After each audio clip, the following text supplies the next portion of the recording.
who's in the back and who's been wrestling for years, have a lot of people to thank. The first people I'd like to thank is my parents. I remember when I was 12 and I climbed up on my dresser drawer and I did a superfly splash onto my bed and broke it. Or the time that I drop kicked my little brother off the bed about 5 feet across the room and broke the bedroom door. I'd like to thank my parents for not killing me for that. I'd also like to thank my little brother for not dying. That probably would have put a damper on my professional career. I'd like to thank my kids. I dragged them all over the country. And I told them they had to play nice with the other wrestlers' kids. And I made them work at the gimmick table and sell my gear. And then finally, my wife, who allowed me to do all this. And she didn't just tag along. She sang the national anthem. She announced. She was a ballet. She was a manager. She was managers of other people besides me. She wrestled, and she did everything. So I have to thank her for that.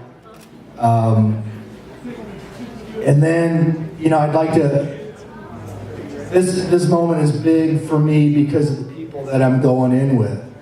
And that's the Dusicks, who did so much in the Omaha area. There's Mike in the back, who's about to be introduced. There's Baron. There's Mad Dog.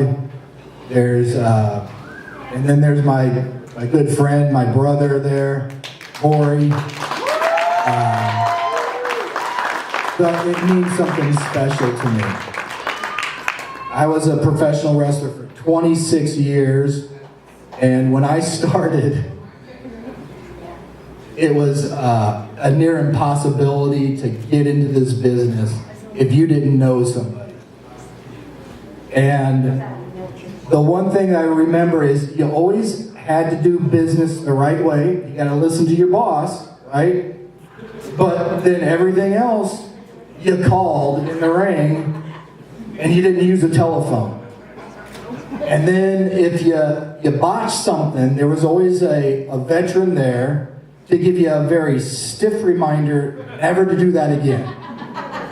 Right? And then if your opponent was nice enough to give you a potato, you always gave him a receipt for that. And then finally, you're in the back.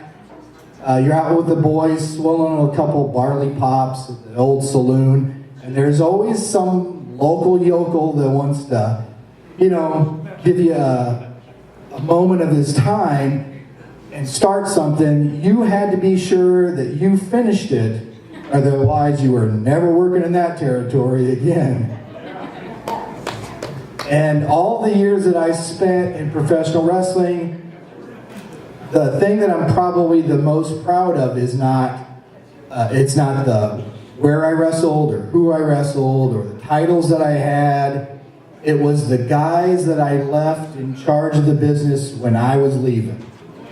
It's the guys that I trained that continue to promote the business, that earned their spot and earned the right to be a professional wrestler.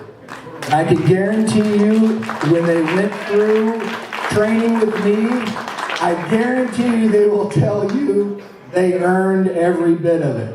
And that's what I'm most proud of. And all those guys that are out there now that are working and that are continuing to train the next generation, I appreciate you and thank you.